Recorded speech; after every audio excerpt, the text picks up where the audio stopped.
actually going out live, and if it is, let us know. Well, it's too early for people are just jumping on, but let us know in the chat room if this is working for you and where you're beaming in from. You are currently watching Magnetism, Machines, and Mayhem, hosted by Tony Urbanek with a couple special guests, Adam and Rich today. This is the Reinventing the Tattoo Now network, where artists, apprentices, collectors, and the curious are encouraged to join in these live streams. We have drawing groups that people could be into, art webinars. It's basically kind of like that network of TV shows that you want to watch. No real drama, a lot of cool inspiration and stuff. And the goal really is to inspire each other and to do better tattoos. Not sure where you're zooming in from. It could be on, well, you're not zooming in. I don't know where you're watching from. Could be YouTube or the Facebook. You might be listening to a replay in the podcast store. But the best place to always find latest information about the Reinventing the Tattoo Network is, you guessed it, www.reinventingthetattoo.com. You can also find the Reinventing the Tattoo app on either of the app stores. We recently did a shift in the technologies. It's a little less community-based, but a lot more course-based, which is cool. It's got like 20 some odd courses, a lot of art courses, lettering and all that. It also has more history courses that are coming up. And Tony Urbanek has a build your own tattoo machine course. It's 8 different seminars. So if you're looking to build your own tattoo machine, or if you're apprenticing somebody, then it's the perfect course. They should be building their own tattoo machine by hand. It's amazing. Anyways, I'm talking about the app at this point. So go to either the app stores, search for Reinventing the Tattoo.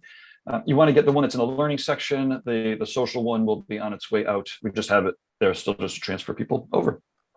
Okay. At any given time, if you're wondering, as I was saying, we have a ton of different shows.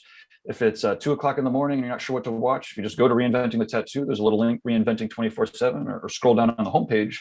And we have 5 channels of replays going at any given time, which is also very helpful if you're looking to recommend Reinventing to a friend. You just say, hey, go to the homepage, and there's, well, again, there's 5 shows. And if you speak Spanish, there's a channel there for you. We do a fair amount of weekly shows for the public. There's a lot of Reinventing drawing groups. They happen on Sunday at 1 o'clock with Jason Leeser, and Tuesday at 10 with Ricardo Sturvanot. On Mondays at 11 a.m., there's the Tattoo Weekly with Lauren Gregory from Raw Pigments, Jake Meeks from the Fireside Tattoo Network, and me. I'm Gabe Ripley, by the way. We go over the last week's highlights. We talk about future events. Sometimes we have pretty cool interviews with people. Those are little teaser interviews on Mondays. Mondays at 9 o'clock are the Reinventing the Tattoo subscribers exercise, exclusively with Guy. I'll talk a little bit more about that later.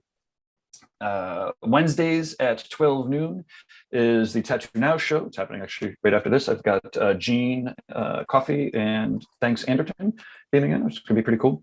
Let's see. Oh, well, every third Wednesday at 10 o'clock is this show, the Magnetism, Machines, and Mayhem with Tony.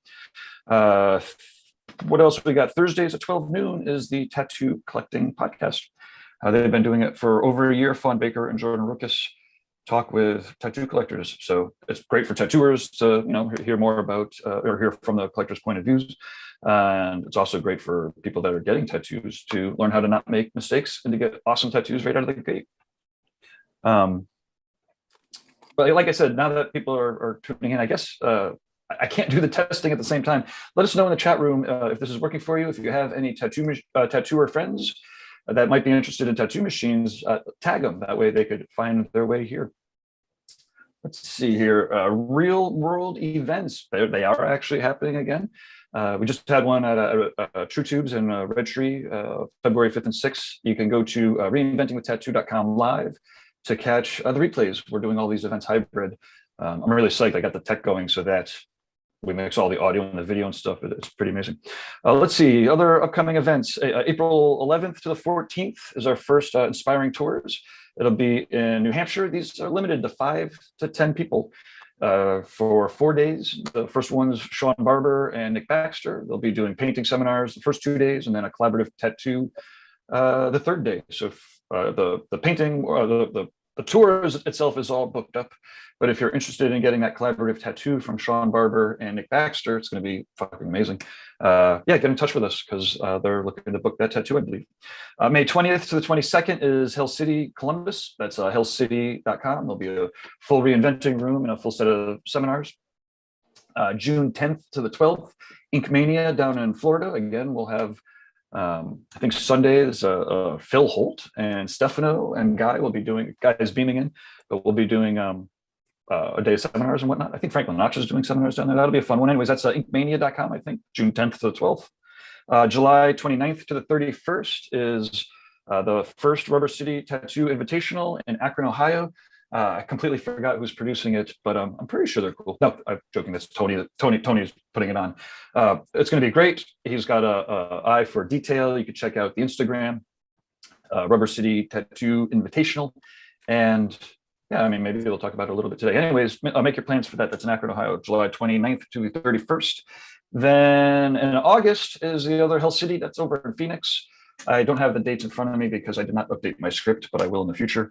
And last but not least, October 21st to the 23rd is the Richmond Tattoo Convention. And yeah, Jesse Smith bumped me right out of the way, so I think we're gonna skip Paradise for another year. I take that back. He didn't skip. I have my own issues why I'm not doing Paradise this year. Anyways, those are the upcoming real world events, and I'm going to blast out thanks to our sponsors real quick because they actually do make all this content available for everybody for free. Raw Pigments, rawpigments.co. They are getting their, they get the mixing up all the pigments straight out there in California. It's acrylic free, so all the inks don't dry out in the cups. Anyways, you can go check it out, rawpigments.co. Lauren's also doing a bunch of interviews with their tattooers. So they got some pretty cool things going on. Worldtattooevents.com. Alex Van Dutch produces the most comprehensive website about tattoo conventions. And I know this personally, I tried to copy all the tattoo convention information about 10 years ago. And after 2 days, I was like, there's no fucking way I could do this. So Alex is the man, worldtattooevents.com for all of your tattoo convention schedule needs. D-Lize Pro is a healing wrap. It's designed specifically to heal. It's like one of the, it's not like the Saran wrap. Saran wrap is designed not to breathe. D-Lize Pro, it's known as Dermalize worldwide, thanks to copyright, international copyright bullshit. We have to change up the names or whatever. But anyways, D-Lize Pro in the United States, Dermalize. It's a healing wrap designed to heal. Check out all the videos that they have online. Tattoo Now, that's me, I'm Tattoo Now. I do computer stuff for tattooers. And I think I'm actually all booked up, but you can certainly get a hold of me with any tech questions. And we actually have a ton of different, kind of products, courses, and consulting and all that kind of stuff. Anyways, last but certainly not least, in fact, for reinventing first is Guy Aitchison, guyaitchison.com. You can see some of his paintings in the background here. Inspirational tattooer for, I think, over 30 years now. He's been hammering out like just brilliant tattoos. You know, if you don't know Guy Aitchison, guyaitchison.com. He's got his original paintings there. He's got a Coil tattoo machine there. He's got prints, DVDs, all that stuff. And reinventingthetattoo.com is Guy's educational course. It has helped, I mean, tens of thousands of tattooers become better tattooers. So if you're interested in learning and inspiration and whatnot, you want to check out the Reinventing the Tattoo Canon. He actually just shifted over to a trimester format, which is amazing. So 3 times a year, 70 to 100 tattooers are enrolling and then learning together. So every Monday at 9 o'clock, as I was saying earlier, they get together to do the exercises based on the previous week's lessons. So you're too late to join this first trimester. The next one is in June 14th it starts. But anyways, go to Reinventing the Tattoo. There's like 30 courses there. It's out of control. It's great. Okay, last but not least for my opening script here, please leave your positive reviews on all of the different channels. Tell everybody how much you enjoyed the talks about tattoo machines and everybody's insights and wisdoms and jokes and whatnot, but send your constructive criticism straight to me or us. Management at reinventingthetattoo.com. We're always interested in hearing how we can do things better or fact checking or whatever it might be. Or if you're interested in sponsoring the show, we go out, like I said, on the podcasts and on the YouTubes religiously in a secular way for over a year now, and we won't stop. I think we've got a full, like I said, we got a full network going. We'll be on Roku pretty soon. Well, there we go. I am going to hop in the background now and pass the hosting duties over to Tony Urbanek from Inkadoo. Inkadinkadoo. There we go. Awesome. And yeah, cool, man. Well, I'm excited for today's show. I'm going to hop in the background, and you guys can take this shit away. Cool. Thank you, Gabe.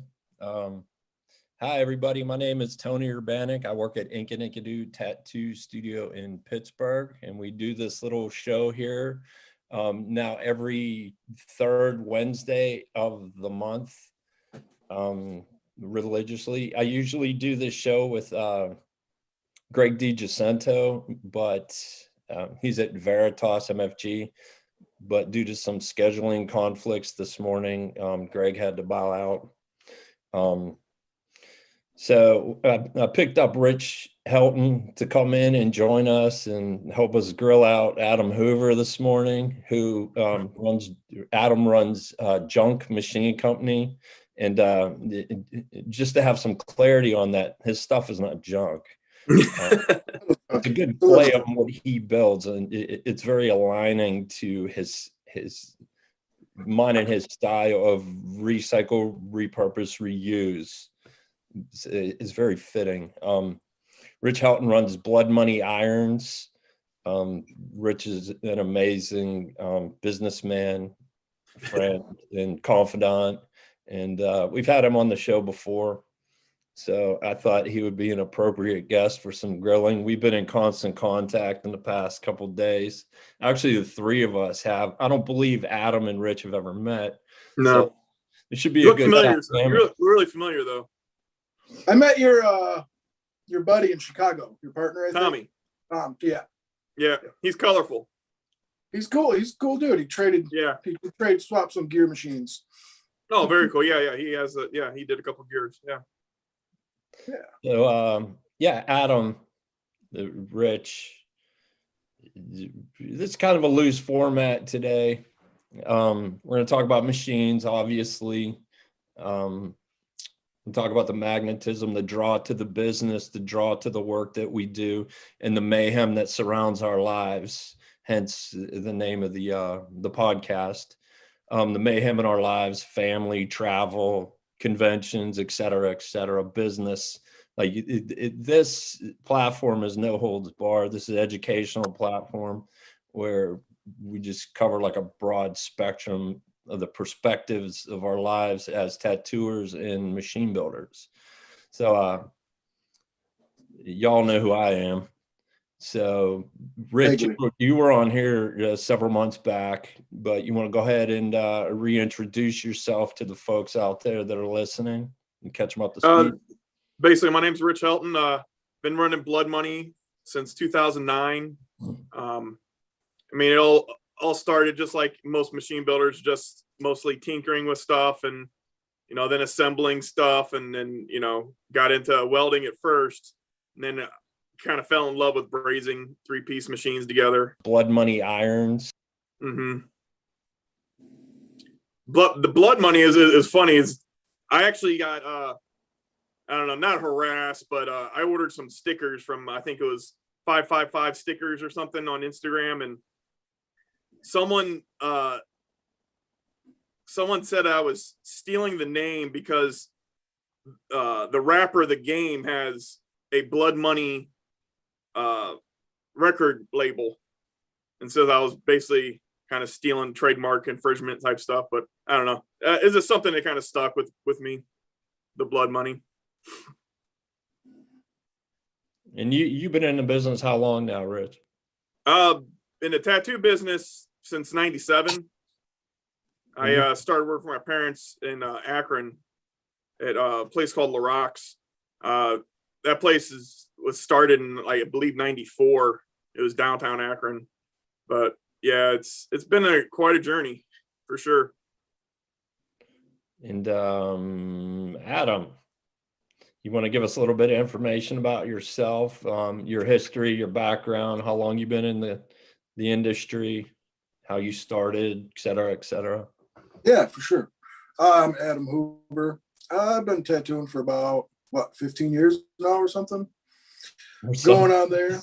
Something like that. It's been a long time. Lost track. Hold up, my bad. But I just started building machines a couple years ago, actually. Oh, look at those. Hey, look at those. Gift from a friend, you could say. But yeah, I just started building. I've always loved tinkering with machines and doing stuff, but I always hated, man, you'd spend hundreds and hundreds of dollars on a custom machine from a dude and it would just come and run like crap. And Yeah. so Get it full. I did that a few times, and I like the last one that really kicked me off. I spent like $450 on, and I took the machine and cut it clean in half, and said, "Well, I'm gonna learn how to make my own now." So that's what I've been doing since. And honestly, I was actually inspired by when you came up building all your crusty old junky machines. Kind of fell in love with that style. Who's that? That's right up my. That would be me, because. Yeah, that's what I'm assuming, because Rich does super clean. Yeah. Mine are classy junk. Classic junk. I wanted to talk about that, like the name Junk Machines. Some people would probably think that as a slight, not knowing what you do, but I think that it was a smart concept to put to the work that you do. How did that come about originally, the name? I was just hanging out with one of my buddies trying to come up with a name for the machines. And every time I'd hand one to my buddy, he would joke that this thing's a piece of junk. I'm like, well, you can't get mad if it's a junk machine. It says it right in the name. If it doesn't run good, it's junk, right? You're right. But no, we'd hit the scrap yards and the junk yards and antique stores, look for old junk. Actually, like that one rotary that they just posted the video of. It's like, I built some rotors, I know. But it's like an old 1930s tin thing, and it's cool old junk, man. It's fun. Reminds me of was it Spiderweb? Did something similar to like that. Just pieces and parts of stuff, just combine it together and makes pretty badass machines. Yeah, it's art that creates art. People always exactly, and it's cool because it's one of a kind, and you won't see that again. No, it'd be hard to duplicate too. As close as you can, but it'll never be the same. Right? No. And that's what that's kind of the fun of it too. Is production machines are kind of cool and they're fun to build and just slap together, but the real one of a kind ones are really fun to build. I almost hate when I get an order from somebody. It's more fun just to build something and sell it. Not really money one. Yeah, there's a lot of problem solving when it comes into working with random materials that you scavenge from random places, and there's a lot of issues I've come across, like intermingling different types. Sometimes the projects work out and sometimes they end up on the bench for years. You've been in my studio, you've seen there's things that have been sitting for 10, 12 years that just stump me. And eventually I'll figure the problem out and come back to it and resolve it. I enjoy that. I enjoy the aspect of repurposing and just like, I frequent a lot of flea markets and I'll see things just on the table. And it's funny, there's another machine builder, to drop his name is Bryce Stuck. He's in Pittsburgh now also. And he kind of he definitely aligns with our style, the Bernards, the real crusty Rogers steampunks. And we cross paths at the flea market like every weekend. They're early because Bryce is going to get all the good shit, Right. Yeah, I follow him online. He's got that stuff for sure. Yeah, I got a whole basement full of crap. How about junk that I could send to you? You can repurpose. I'm just gonna come through with a box and clear you out. Next time I come. Feel free anytime. I got a lot of stuff laying around. You guys more than welcome anytime. So I'm going to jump back over to Rich for a minute because we're talking about builds and, custom builds. And I know, Rich, you had mentioned you're working on a new project. Yeah. I don't know if it's top secret or you want to talk about it. Is it cool to talk about it? Sure. Yeah? I mean, I've only got 3 of them that I'm working on right business. Now. This is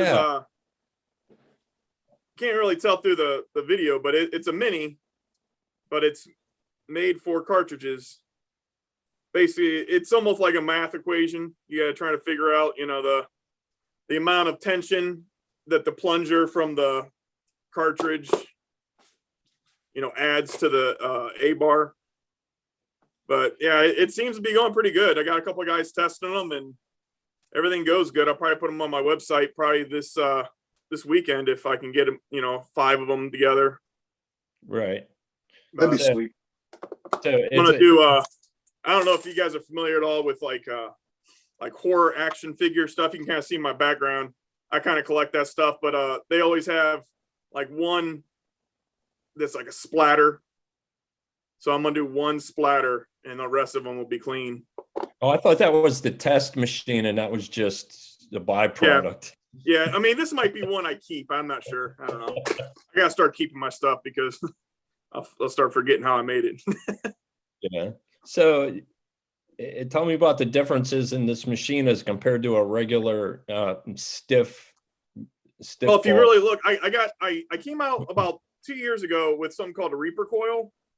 Okay. And all that is a little rubber O-ring that goes on top of the coil that absorbs a little bit of the impact. Yeah. And the first thought, everyone thought it would take away from the hit, and it actually adds to it, and it like stabilizes it. But the biggest thing it does that I like is it broadens the power range on the power supply. I can use this at 5 volts, 4 volts, all the way up to 7 volts. So the idea is to be able to make something that I can use as a liner and a shader for cartridges strictly. So, but that's the idea. Like I said, we're still trying to test it out this week and then kind of go from there. Right. So it has a clean sweep through. Yeah, yeah. I mean, so the geometry of the geometry is like really similar to like the basic Malone jigs. Okay. But like the other thing is it doesn't have a traditional sound to it, you know. Like that's at 6.5. Yeah, I can't hear it. That's at 4.5. I think you're too close. Sounds like a rotary from here. Right. Yeah, it kind of does. I can't hear. You know, sorry, just to jump in, you probably Zoom probably has like an auto noise correction. So I bet Zoom is probably pulling that sound right out. That's cool. You'll get you're traveling, right? You'll be traveling more. Yeah. Well, this year I'm trying to stick the closer conventions around me. Yeah. It gets really rough for me to travel far. Well, I mean, you guys know I got a daughter, 2-year-old daughter, and wife at home. So, but yeah, like the difference. Here's a regular coil. Oh yeah, you can definitely hear the difference. Yeah, I mean, in this one, you know, again, the main thing I did the Reaper coil for, I used to have like really bad elbow tendonitis. Yeah, you can hear it. And forearm problems, and the vibration was really messing with me because my machines tend to have a little bit extra tension on them. So I tend to get a little bit more vibration. So I did the Reaper coil to kind of kill some of the vibration, which helped a lot. I mean, it's what I use every time I tattoo. It's just something that probably didn't really catch on too much. I feel like everything needs a purpose, you know, and the Reaper coil was more directed to older tattooers that, you know, were ailing with elbow and forearm issues, even carpal tunnel stuff. Because I honestly feel like the machine should be able to do most of the work for you. You should be able to guide the machine. You shouldn't have to push it. You shouldn't have to like grip it hard. You know, you should be able to relax your hand. And I mean, you're gonna be able to tattoo longer that way. It seems like it did a little less trauma to the skin also. So yeah, good balance. Yeah. You know, I like the look of the minis. So we'll see how it goes. Right on. So when do you think you're going to be in full production of those? I mean, I'm probably gonna build them in 5s. It will be a production, like I'm gonna do those colors, you know, with the $2 bills and all that. Hopefully, if everything goes good, I'll have them on the website this weekend, and you know, sell them in, you know, in sets of 5s or whatever. Might number them, I'm not sure, but hopefully pretty soon. I'll have to keep an eye out. I'd like to try one. Like I'm pretty strict coil, Yeah. As far as lining is concerned. Yeah. I mess with some rotaries. I use a whip for black and gray and some color. I like the adjustment in the flexibility of it for a softer hit, and it could get punchy. But I'm not very well versed in rotaries.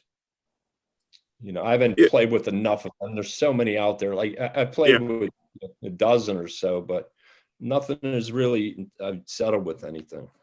Right. So I mean, I've tried. I mean, I use one rotary from Amoeba. I've tried the pen thing.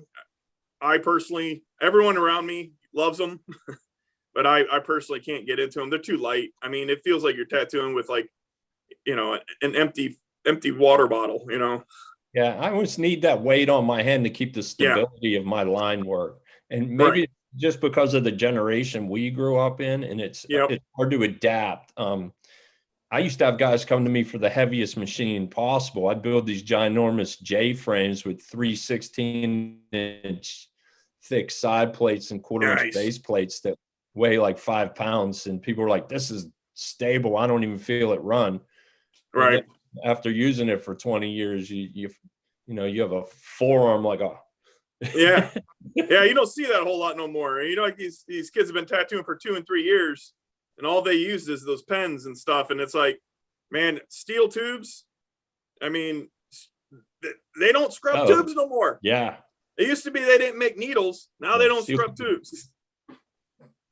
Yeah. I mean, I understand the convenience and all that crap. Used to split the ends of the diamond tips from National. Yeah. Yep. Yeah. But I used to wear them all out. I used to have to file my old tubes down. Because scratch the skin. Yeah. Papillon made the best tubes back in the day. Those were my favorites. And then Cam came out and started selling these tubes for almost nothing. And we'd buy like 20, 30 at a time. Yeah. And then if you order so many, you'll get a free tattoo machine. Yeah, they were fucking horrible though. I mean, we'd burn them up so fast. The tips were just junk, like pop metal junk. Whereas like Papillon were like true stainless. They would last forever, man. And then you could reorder a tip for like 12, 16 bucks and you get another 5 years out of it. Worldwide started making disposable steel tips or tubes. You slide into a twist grip. Those are, I mean, I tattooed with those and it brought me back. The difference from tattooing with a steel tube compared to a plastic tube is night and day.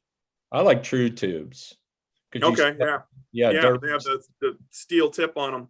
Yeah. When I made a transition to disposables with coil machines, I leaned way into true tubes, Derb's product, and I still enjoy that. Super nice, True tubes are. Yeah, they're super nice. It's a good idea too. I mean, because that is one of the biggest things that you miss with a disposable is the steel tube or steel tip on it. Yeah, there's just you can see the needle better. It just feels better. Yeah, it feels better. It's more stable, and I see the quality of line control as well. Mm-hmm.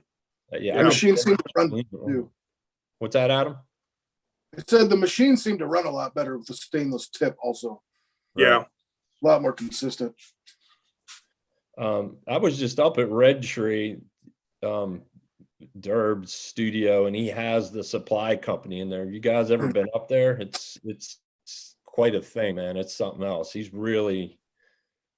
It's impressive to say the least when you walk into this place, like what he has going on. And not to mention that he's just like one of the coolest guys. He's so nice, for sure, inviting, and he has such an array of talented artists there. So I highly recommend going up there. He's pretty open-armed about guest spots and tours and talking about his products. So if you ever get a chance, pop up there. That was a fun time.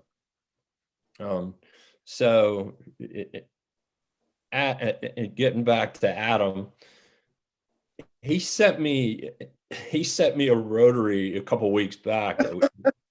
It's called the Death Rotor. I don't know if you've seen this thing, Rich. Mm-mm. Oh my God, dude. So I went on his page one day, a couple weeks ago on Instagram, and he's holding this contraption he made. I'm like, what the fuck is he doing? Dude, you just have to see it. Adam, you want to tell him about this thing? Because I don't know the specs, but it's a rotor with a cooling fan and a heat sink. And it's Holy about, shit. yeah. Oh, you got to show them that. Did you bring it with you? No, I'm at home. I've been sick for 2 days. I haven't been in. Oh, yeah. Yeah, we were talking about that last night. You said it was on Instagram? Yeah. Yeah. Oh yeah, I got it right here. Holy shit. So I grew up too. I love all things technical and RC cars and whatnot.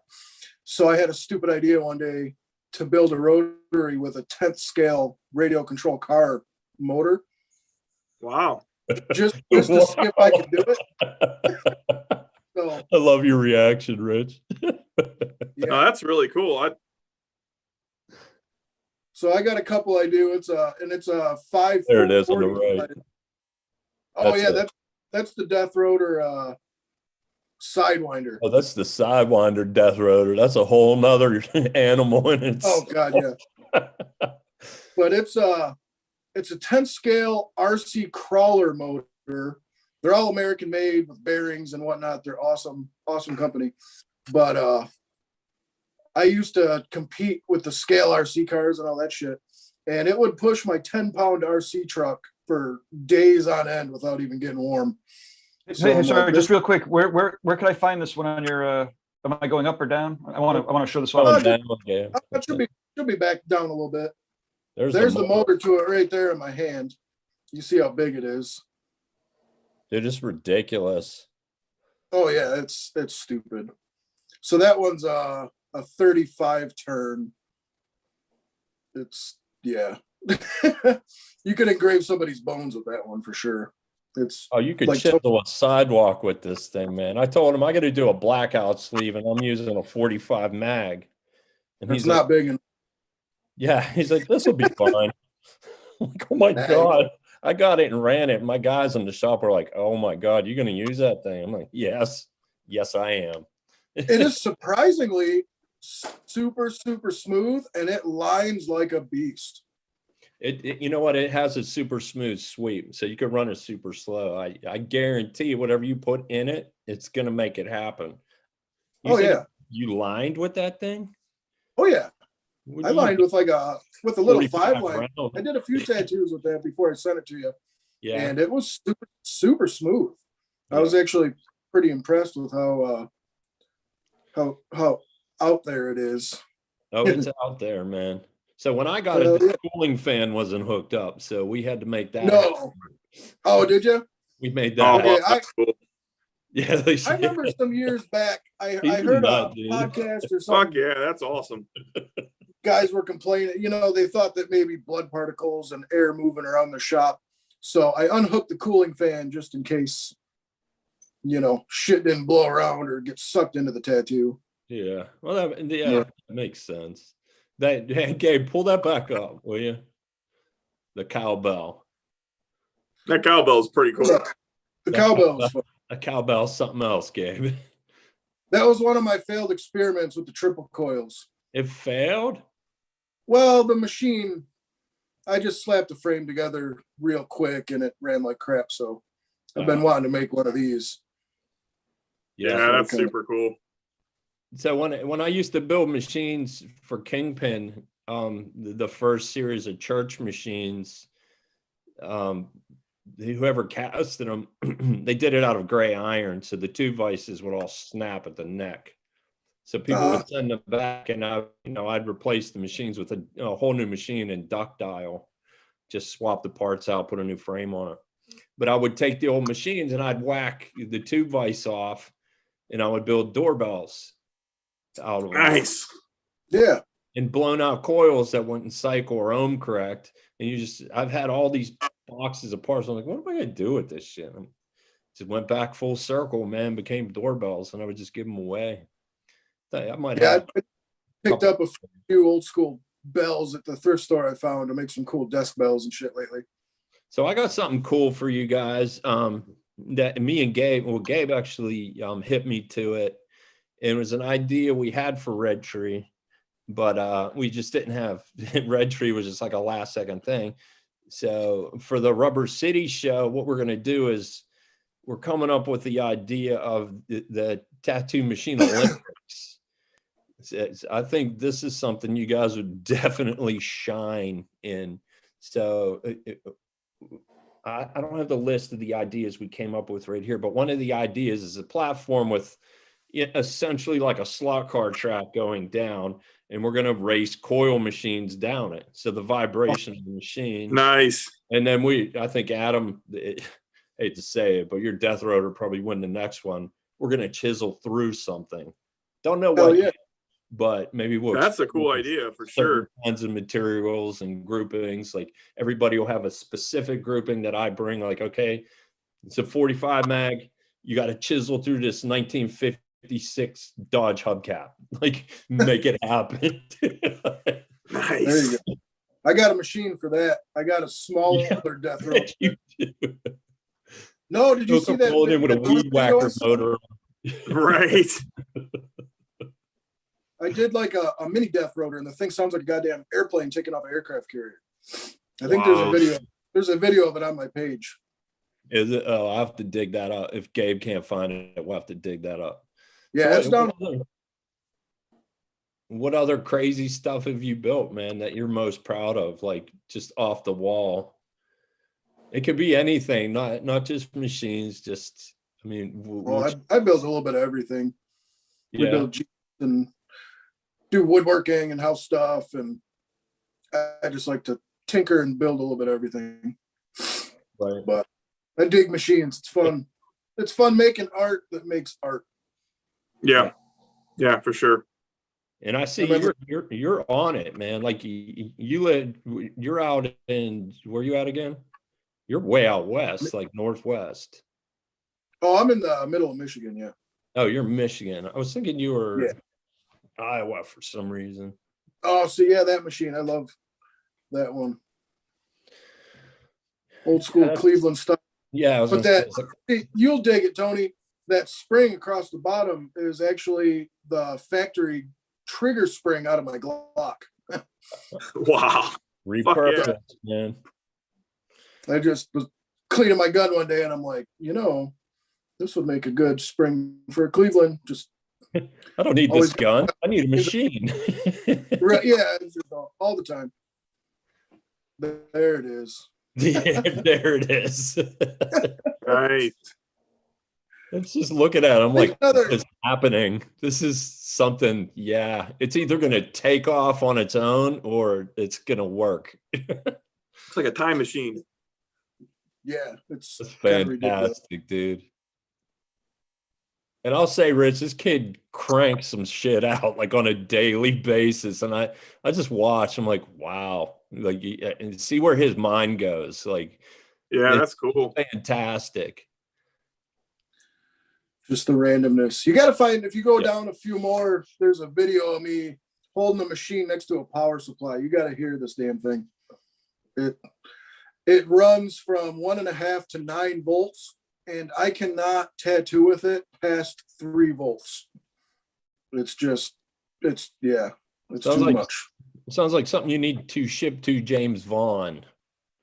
That dude would put that thing to work. He like we have a question in from the chat room. Hey, you guys aren't doing bad. There's more people watching now than when we started. Hey man, if there's a dude named Sean on there, don't read his questions. Okay, no. This is one from Ricardo. I can't pronounce. I'm a whitey from New England. I can't pronounce names. I'm sorry. But Ricardo asks, do you think coil machines have a huge difference between the old and new and the modern coil machines? That is, could you talk about maybe the differences in application in the skin, weight, etc.? I guess we're comparing old machines and new machines. Who wants to start? I don't think there's much of a difference. I almost find that a lot of guys are almost going back to the old school way of doing it. I know I have found myself going from new mini pretty machines to kind of the old school junky looking long throw hitters, So I don't think much changed other than the manufacturing, honestly. Hey, Rich, real quick, while you're setting up your camera, can you turn it sideways, or when you're setting up your phone camera? Yeah, there we go. Sorry, my iPad just died on me. So recently I've been blessed with the opportunity, but I mean, through the years I've played with original machines from the 50s, 60s, 70s, 80s. And there are differences, definitely manufacturing. Adam has it nailed there.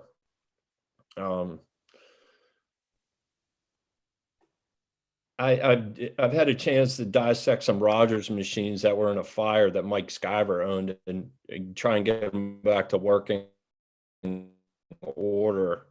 And I've been a fan of Rogers my whole career, and kind of obsessed about them over the past 10 years to try and gather as much information as I can. And before I touched his stuff, I attempted, to utilize many different parts that I thought were original. And I will honestly say that I don't see much of a difference in any of it. No. I think it's more or less the builder. Yeah. Time takes its toll on frames and the accoutrements, the parts. And I think it's more of a weathering aspect. If the machine is built in a credible manner, and you build a machine in a credible manner, and you put those two together and they're tuned proper to the proper specs, there's not much of a difference. Like, yeah, there's little things like, I think springs have changed dramatically, just the manufacturing aspect. And there's a flip side to that, because there are some shitty springs that have been made out there, but there are some really wonderful parts out there. Spring stock is spring stock. Clock springs are clock springs. People use a lot of different things, banding materials. Have they changed? I don't think really they've changed much. And like, I think it's mostly the little tweaks that the builder makes. Yeah. A-bar size, spring tension, material. Yeah. Well, and I think there's just so much more experience with building them now that guys, you can really fine tune them a lot more now, and there's a lot more knowledge, capacitor size and wire size, and there's just all those years of knowledge that you can put into them now to build, whatever you want. Yeah, I think as a builder, it's a matter of finding which materials work best for you to achieve the outcome that you're looking for as far as mechanics are concerned. Like Rich said, the weights. I do a lot of specific things to my cast frames. Certain materials I use, and Adam and you and me talked about that, like with my A-bars and my cores, the weights and what they're made of. I don't talk about it, but there are differences. I agree. And it comes down, I think it all has to come together, like Rich said, as a builder, like the tweak, the refining, the geometry, the weight, how it's going to output, the winds, how perfect everything is going to decide the fate of that machine. Yeah. I don't think it's any different than the 50s. Not Well, much. Didn't you just redo some what was it, Philadelphia Eddy machines or something? Me? Yeah. Paul Rogers. Yeah, for Skyver? Paul Rogers. Oh, yeah, that's what it was. Okay, yeah. Yeah, I did 4 restorations. They're pretty hit, and they were hit pretty bad in a fire, and they're on my page. How I received them and how I gave them back to him, and that was a delicate process, because part of me didn't want to really even touch them, Right. but something inside of me said, these machines are made to be tattooed with. they're going to continue their legacy in somebody's hands. So I redid them. I gave them back to Mike, and Mike's been tattooing with them. And actually, the two machines that I gave back to him recently were both Pittsburgh-based artists who have since passed, like years. Like they were tattooing like when I was a little baby. That's cool. That's crazy. I mean, just to think about the history of those in those machines, you know. Yeah, it was kind of, you know, first, you know, Rich, when someone puts a machine in your hand, like, oh, that's a cool machine, you know, and then somebody puts like a Jonesy in your hand, you're like, oh man, that's cool. But then somebody puts a machine in your hand that the whole reason you're in this industry was because the guy that owned it tattooed you when you were 17, which is me. B, he passed on a legacy. And C, the reason why I build machines is because of Paul Rutch. So Right. One day I was just sitting there, he puts it in my hand, he's like, here, I want you to fix these. And I'm like, cool. And then the next day I'm sitting there looking, I'm like, oh my, I couldn't breathe. I'm like, what? Like you realize the magnitude of the history and the responsibility was just put in your hand. Yeah, Skyber did that to me at the last Cleveland convention. I got to retune the Philadelphia Eddie machine that he was giving to Troy, but he was also tattooing Troy with it. Yeah.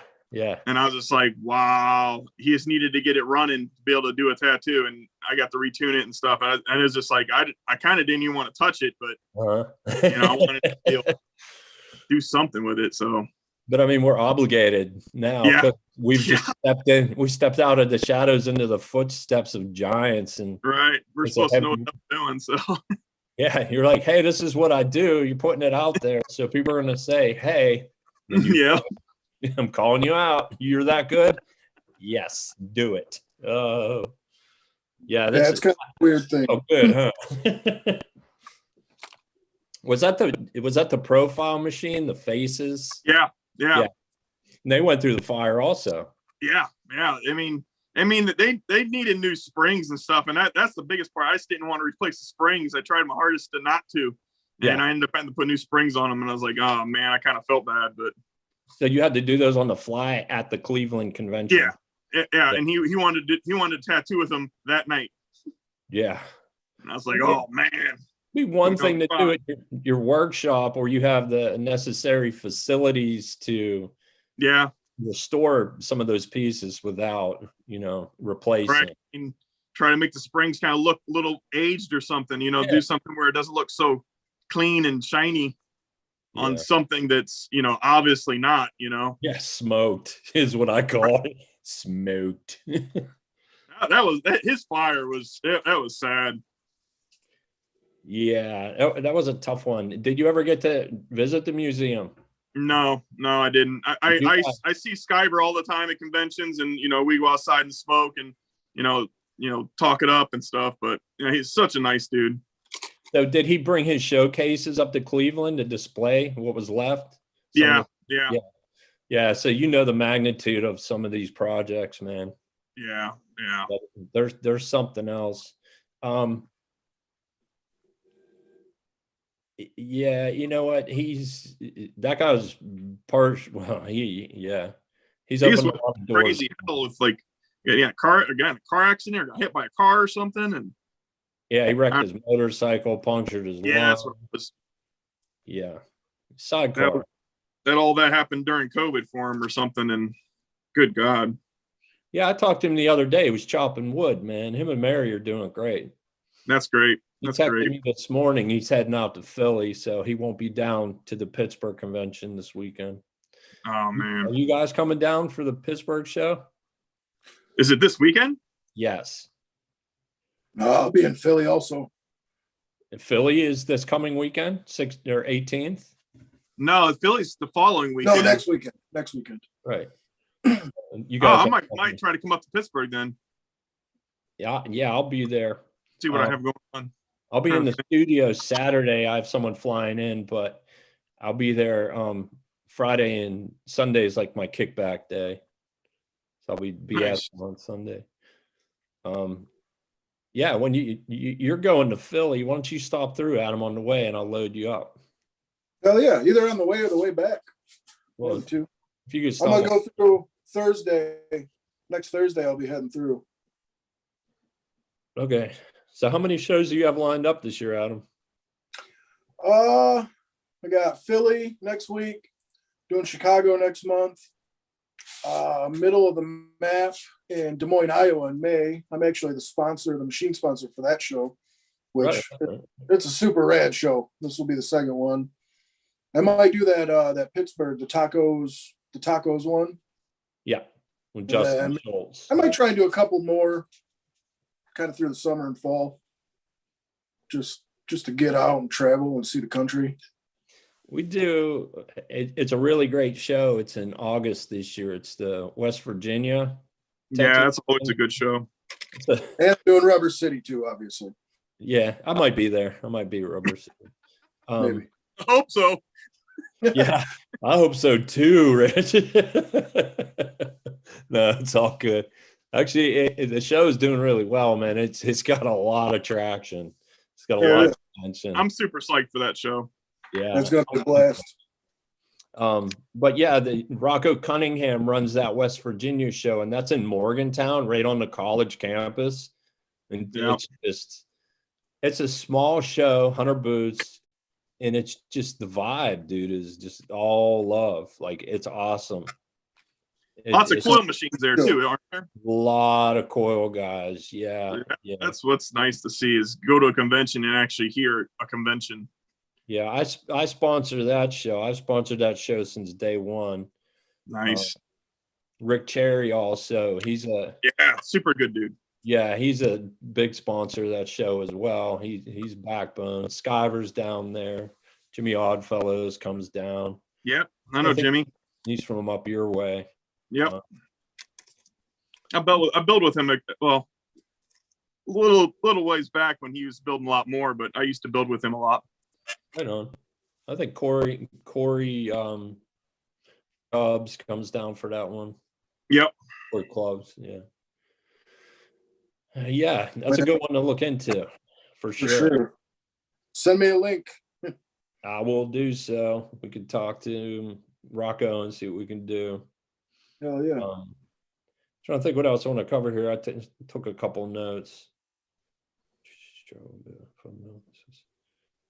So, what I usually ask people, and I didn't put this to my notes, is like, what are your upcoming plans, Adam? Like, where do you foresee yourself, like, pushing forward? Like, what are you doing, man? Like, where are we going with all this? What's the final quest, or is there a final quest?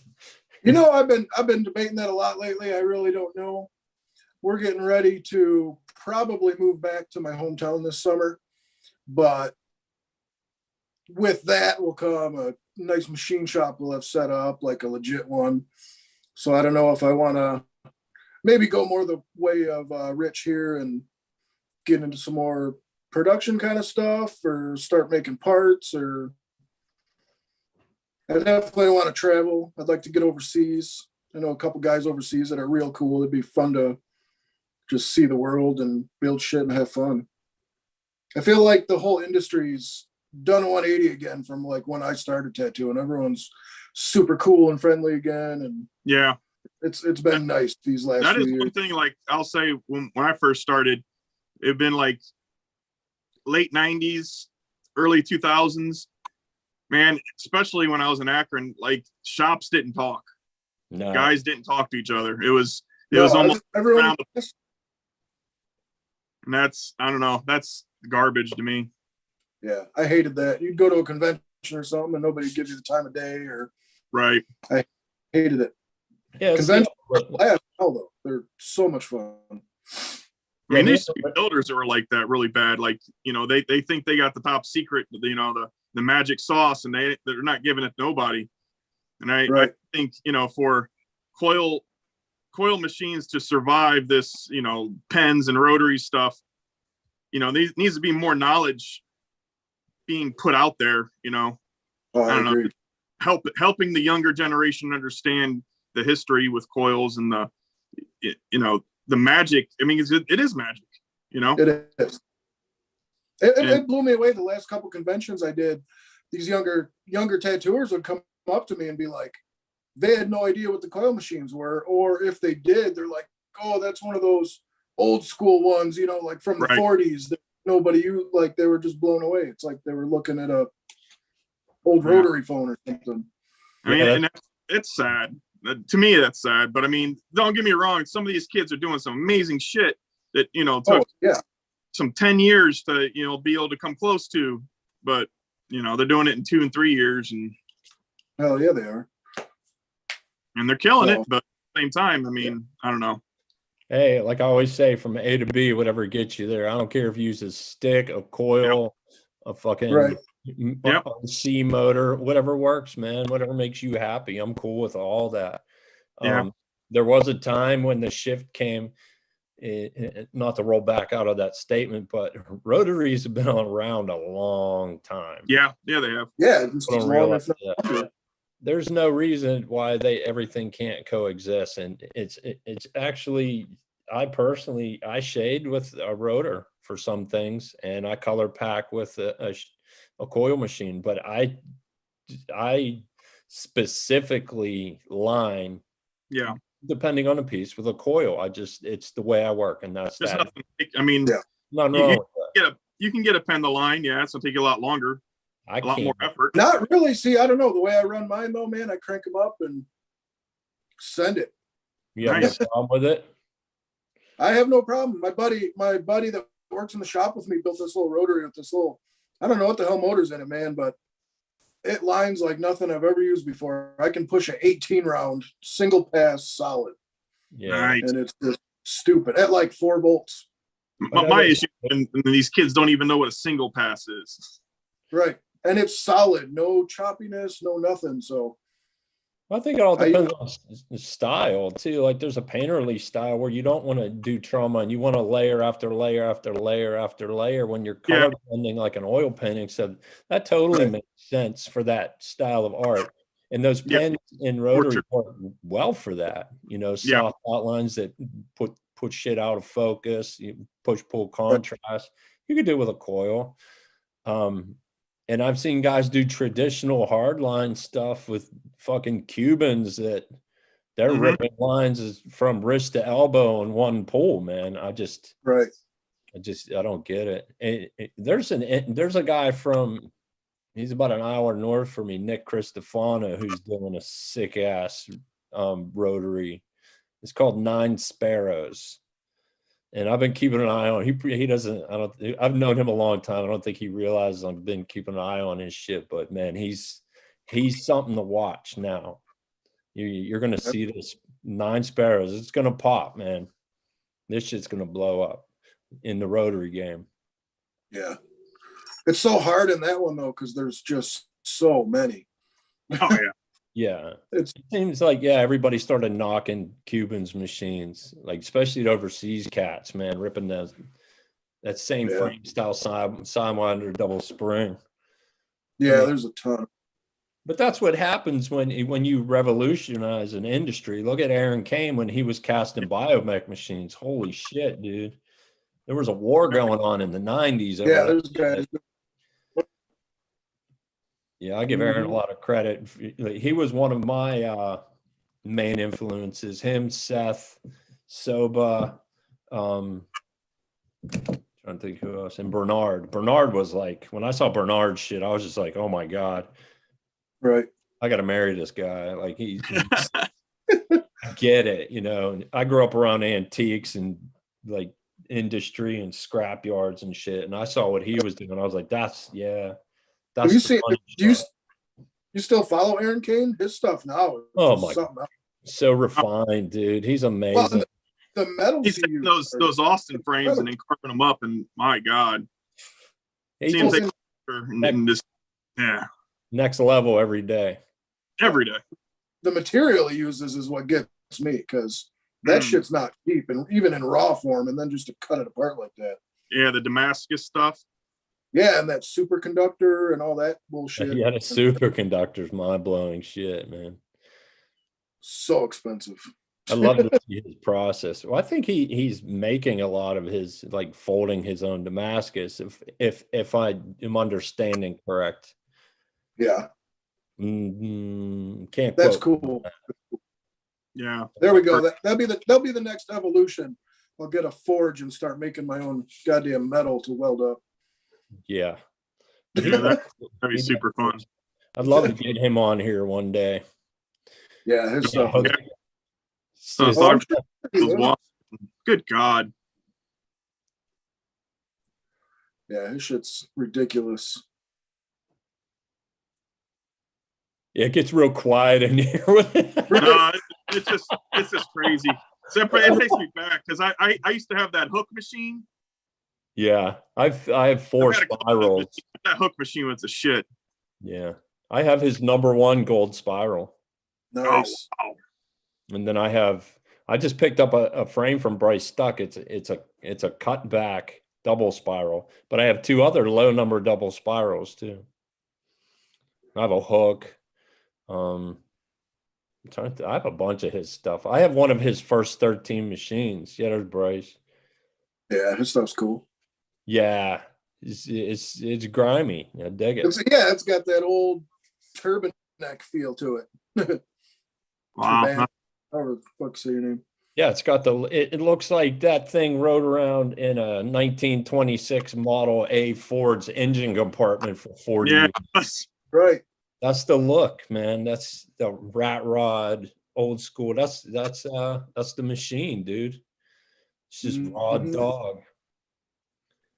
Dig it. Definitely. Yeah, he was I spoke with him. He was in my studio about a week and a half ago, and talking about getting him on here and having a conversation. So I'm hoping next month we can get him locked in. He's a busy fellow. Yeah. But he's got that old 40s, 50s, switch it up to the 80s look. Yep, good stuff, man. For sure. Good shit. So trying to see what time it is. No, we got some time yet. We still There was a question. Are you guys taking walk-ins? That was Sean, I'm sure. That was Shady Cracker. So Yeah, that's possibly. him. Okay. Not today, Sean. Oh my God, I should get him on here. It would just be something else. Any other questions? Or no one loves us today? No one likes us today. There's a couple other high fives and tattoos by Jeremy Brown. Says good morning, fellas. Jeremy. Jelly Honey says hi. That's all on the YouTube. There's probably some others out there. Yeah, we had up at Red Tree for the reinventing event. We had Jeremy Brown on with Jesse Smith. That was an impromptu a podcast. That was awesome, man. I don't know if you guys caught that. Jesse Smith he's a cool cat. He's a super cool dude. I met him in Iowa last year. I was surprised at how cool he was. Really friendly. We're still waiting on confirmation for him for Rubber City. Hopefully. Have you watched him tattoo recently? Yeah, I was right next to him. I hung out with him all weekend. Dude, I'm like blown away. He was doing this big ass full color leg thing, whatever he does, and he had 8 colors poured out. Yeah. Blew my fucking mind that he was doing the whole spectrum with 8 colors. Oh, because kind of changed up. Color theory. Yeah, dude, it was super awesome. You didn't pour out 255 different gradations of the same color. Right. Made me rethink my supply. Mm-hmm. Speaking of which, I met Lauren from Raw Pigments. You ever mess with that stuff? No, not yet. Wow, dude, she gave me this ochre, and she gave me I do black and gray work, so she gave me a black and gray set. Wow. Good, huh? The yellow ochre was just like, it jumped in by itself, dude. It was amazing. Yeah, I definitely want to try those.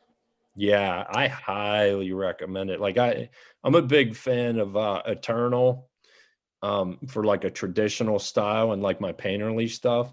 But I do use like a couple world famous, especially the reds. The world famous reds are cool. but World Famous you can is see real. such a difference in these pigments. Like World Famous is kind of watery to me, and Eternal's kind of thick. Yeah.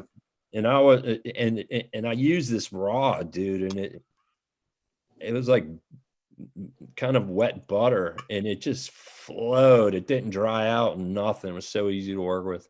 Not that Have you used but sorry, go ahead. that's cool. My bad. No, what I was saying, yeah, no, that's cool, man. If you guys haven't tried it, you should try it. And not to mention the company's super cool, man. They're very supportive.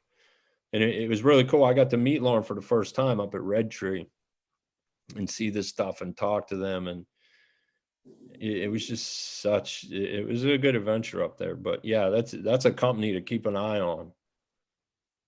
Yeah, Let's look into that. Another gray wash company. I don't know if you tried them, but it's called the Grays. Mm-mm. They're super, super nice. They're out of stock for a long time. They just came back, but yeah, They're just Andre Malcolm's ink. Who? Andre Malcolm. Yeah. Now, is that a wash base or a whitewash base? wash base, I believe. Yeah. Like so, a But traditional it breakdown. just gives, I don't know, it's so smooth. And like some gray wash sets, they'll kind of settle in the ink caps, and you have to mix them up before you even start using them again. But these always seem super consistent and actually give like once it's healed, it does the amount of gray you lose is very minimal. So as it goes in, it looks the way it's supposed to look. Days. Check it out. Gray's in. Yeah, that's my problem lately with my gray wash with it settling in the caps. Hold on, leave that up to that, Gabe. I'm gonna screen cap that. Super nice stuff. Kingpin was selling it for a minute, but then it sold out pretty quick. And then, I mean, everybody knows that all the inks have kind of gone through a thing where they're more regulated and you have to have all these certifications and stuff. So I think he kind of was just doing it kind of a small scale. Then he's definitely taking it to another level. He literally just came out with, I think they're 12-ounce bottles or 16-ounce bottles. Like this on Eddie Murphy's head. Sorry, I didn't mean to cut you off there. Go. Oh yeah, that is fantastic. Yes, it is. That's amazing. That's cool as shit. It's got to be good then. Yeah. Yeah, but that's some really nice stuff there. Wow. Whoa, hey, we allowed to show that on here. Oh my God. What is he For the gonna do? ladies. I'm scared. I mean, he probably could have wore socks. It does have a hat on. Holy shit. How many pieces did you take together? Wow. Wonder if it, no, that's all. A one shot. It's taped up. That is fantastic. That's nuts. Go from no tattoos to that. Nice. Like it. This is going to be the longest day of my life in history. He needs a coma. That's from asshole to elbows, dude. That is going to be. Maybe he couldn't wear socks. No, he couldn't have wore. He could have wore booties. That's pretty cool. Yep. Yeah, that's good shit. No, thank you for that, Gabe. That was fantastical. Yeah, Andre is a stick tattoo. Yeah, that's amazing stuff, man. That's inspirational there. So I heard a rumor that might be a Hell City, or sorry, a Rubber City Black from Raw potentially. Oh, we allowed to say that? That'd be nice. Are we allowed to say that? I don't know, maybe not. It's all complete unsubstantiated rumors that I'm just spreading around by accident.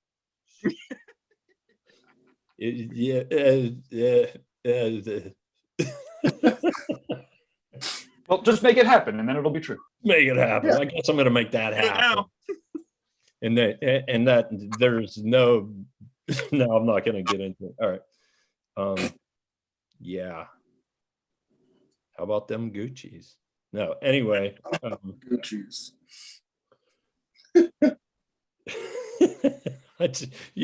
Gabe, you threw me for a loop there. Sorry about that. I do have. I got some other comments here I can shout about. On the Facebook here, let's see. We've got people beaming in from Mary says hello from BC, Canada. Alex Choki is from Denver, Colorado. Hello, Alex. That's metamorphosis_machines on IG. Let's see. We've got Clayton Rice says hello from Minnesota. What's up, Clayton? Getting a couple tattoos soon. Mary also wants us to get some tattoos. I don't know. A lot of people want to get tattoos too. Mary says that'll look sick. Hello from Mexico. Yeli says hello from Mexico. Hola. Let's see what else. Okay, I think that's. There's a couple more about tattoos, but that was that run. So now you could back to you. Any other secrets I could give up to throw you off? I'm trying to think. I was trying to think of something juicy from Red Tree I could pull out, but I really don't have anything. Oh, you did get to see a lot of. No. Oh no! Okay. The dream, or the nightmare. Remember the nightmare I told you about? Oh yeah, I do. Good Lord. I'm not that bad. I'm not that kind of guy. Yeah, so I can't bring it up, man. Sorry, I should have never brought it up. Did Lauren get you naked to do the tattoo tour of your work? Oh no, Hell City we're going to, that's for sure. She got like Bob and Derb and Fawn, and she did a whole mess of recording of everybody's tattoo collections. So Bob Tyrell, it's fucking amazing, dude. She's got like, I don't know, 15-20 minutes of her recording Bob's tattoos, telling stories. He's telling stories and shit. It's out of control. Anyways, we're gonna get in Hell City. We'll get you recorded and naked.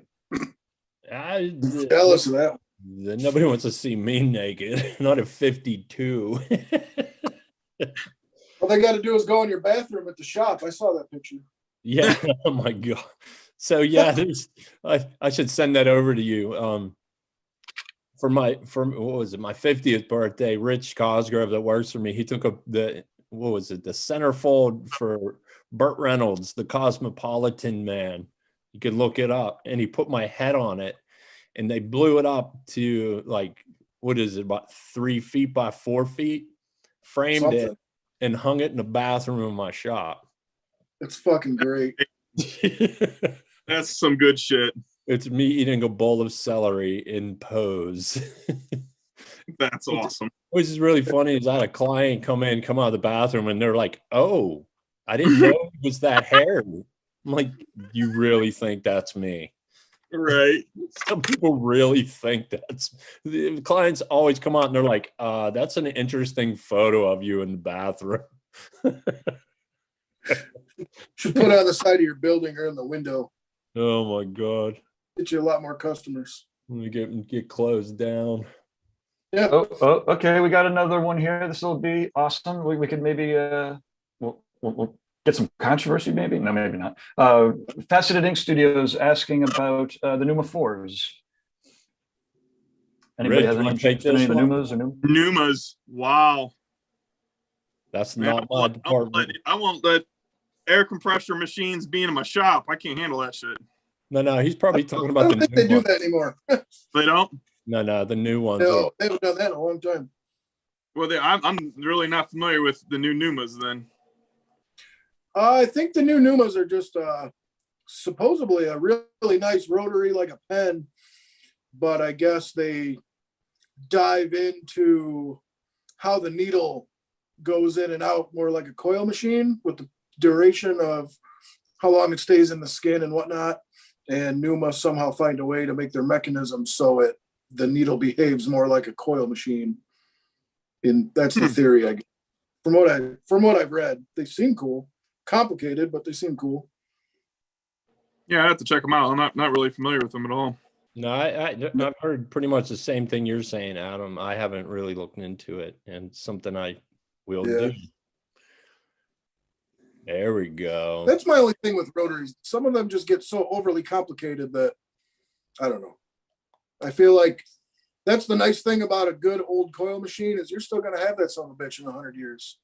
These right. Rotaries You know, the technology, like it's cool, but how long is it really going to last? Oh yeah, they had a podcast about this last year. I remember. I think Carson was on it, and who else? Needle J. Yeah, we could find one on a Fireside Tattoo Network. Jake Meeks had a good one with him. Yeah, I think we had a discussion too. Like it was one of the first ones I jumped in on it. Oh, yeah, he did.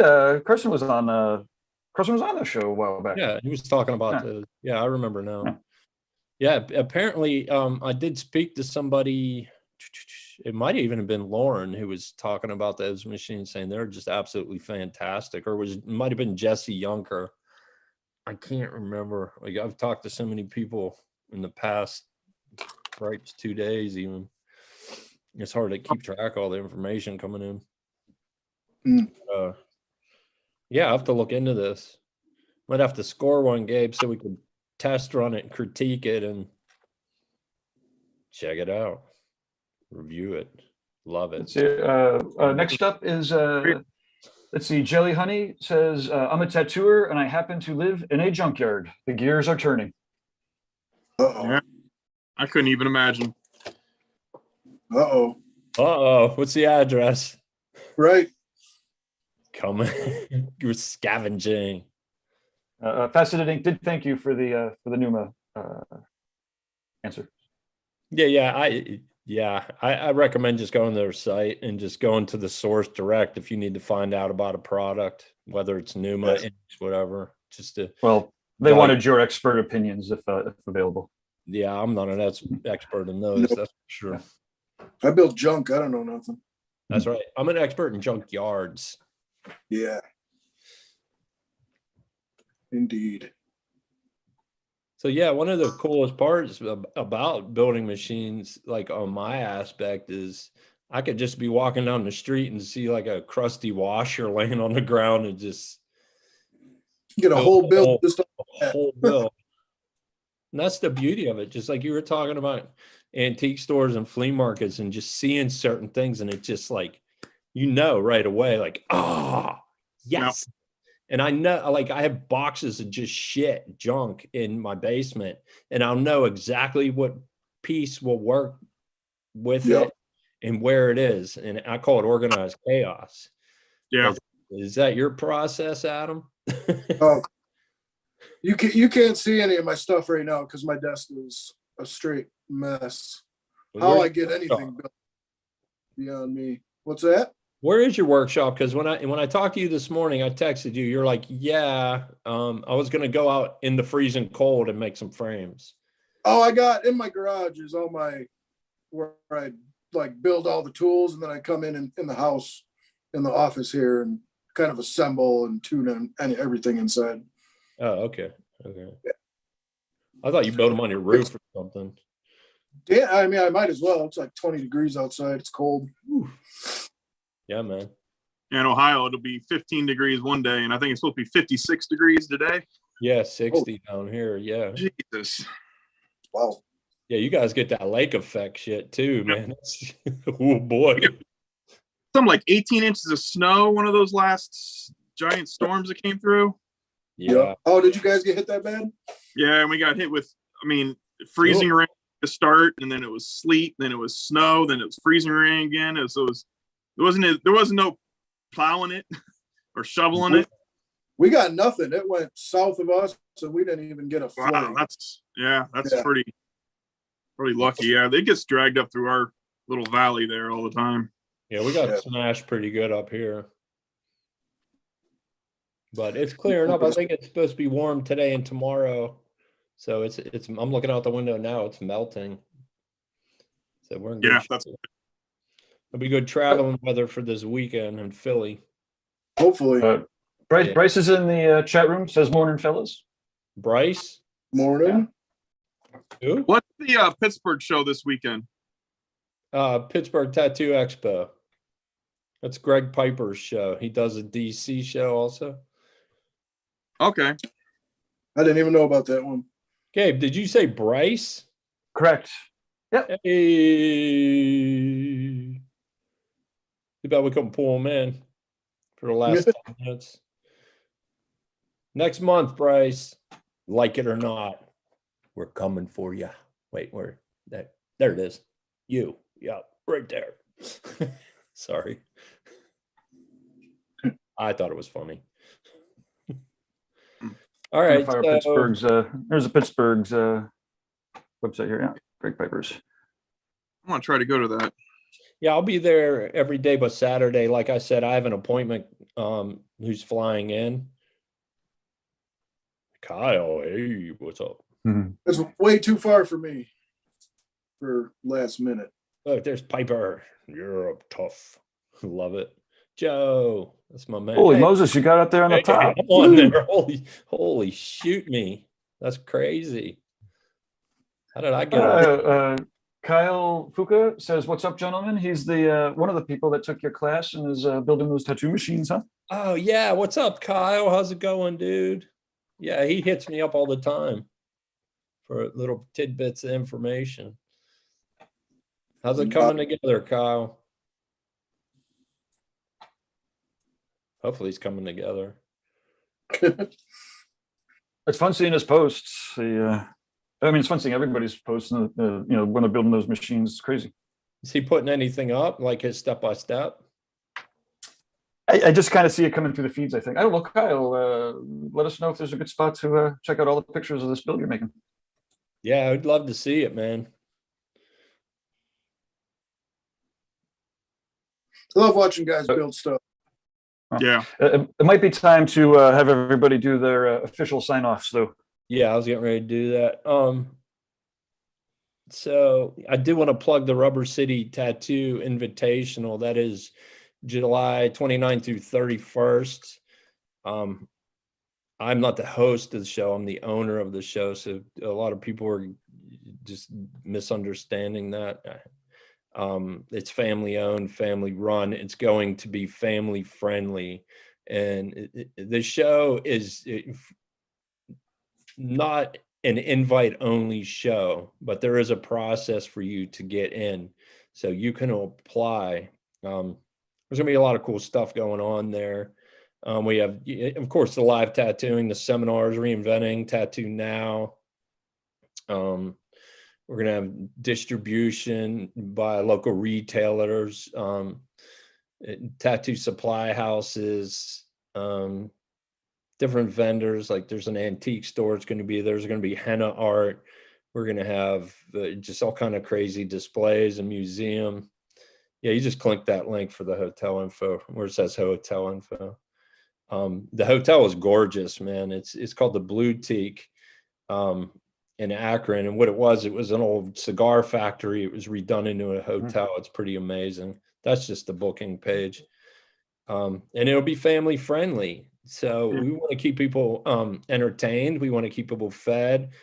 This is an artist show. We're going to take care of the artists any way we can to make it streamlined, smooth. We're going to have bands. We're going to have a motorcycle show Sunday, custom bike show outside for just a couple hours. We got karaoke one night. We have Fuck yeah. a punk band from Cleveland. We have a doom band from Akron. It's gonna be sick. We have a grindcore band from Pittsburgh, so it's going to be something else. And then we have a comedian who's from Akron, who's part of the family, actually, Arvin Clay. And yeah, we got 2 MCs, a DJ, and there's going to be a lot more other stuff, man. There's going to be a microphone. Yeah, 2 turntables and a microphone. I got a new microphone actually for Christmas from Arvin. Believe it, you see that little? I got blue balls, but it's black. It's kind of contradictory, but anyhow, my name is Tony Urbanek. I can be reached at Urbanek Machines, TURBANEK, or at Tony Urbanek, or at Rubber City Tattoo Invitational, or at Inkadinkadoo_tattoo. You can email me, ask me any questions. This podcast will be every 3rd Wednesday of every month, and we'll have different builders and guests on and critique panels and special events. But I appreciate you all, and Adam, if you want to give out your contact info, I appreciate you coming on. I appreciate Guy for giving us this platform. Raw Absolutely. Pigments, who's sponsoring the show. Ultimate, Wicked Fast, just sponsored the show, and myself. And yeah, go ahead, Adam. You want to? Oh, and thank you, Gabe, because without this, I would definitely not be here without Gabe. That's for sure. So you're the man, Gabe. Yeah, thanks for having me on, man. I super appreciate it. This was super awesome. You can get at me. It's at JunkMachineCo on Instagram. I believe you can find my my Facebook there. So if anyone has any questions, I'm always down to talk machines. It's pretty much all I ever want to talk about, usually. Tattooing questions, whatnot. Thank my homie Get It Blasted Tattoo Care also. They started sponsoring me this year. Really cool veteran-owned small company that makes tattoo care products and stuff. So yeah, just hit me up whenever, about whatever. I'm down. Rich. You can get me at Rich Helton at Blood Money Irons on Instagram. I also have bloodmoneyirons.com. Always down to do custom stuff. I got some cool projects coming out. The one was the cartridge machine. I got a flash book coming out any day now. 62 different artists. Each artist did a flash page. It turned out super, super nice. I got a couple other small projects in the works, but nothing I can put out there yet. But yeah, I mean, I just like doing unique custom machines, you know. Always down to chat with people about machine stuff. That's awesome. We'll have to do this again, you guys. I appreciate y'all coming on, and be on the lookout at the Rubber City show. Me and Rich got something in the works for it. Yeah, But you have to show up to see it. I'm gonna bring some stupid stuff to that one too. Don't worry. You're gonna bring some junk. Oh yeah. All right, and yeah, we got to get on this the Tattoo Machine Olympics for Gabe and make this come to fruition. For sure. Yeah, that sounds like a great idea. I'm receptive to ideas. It should be fantastic. And I'll be up in Hell City in May. If anybody wants to come up and visit and chew it up, get tattooed, or look at my crusty junk. Awesome. Well, this would be the time where we would be rolling the credits if we were a real tattoo TV show. But in lieu of that,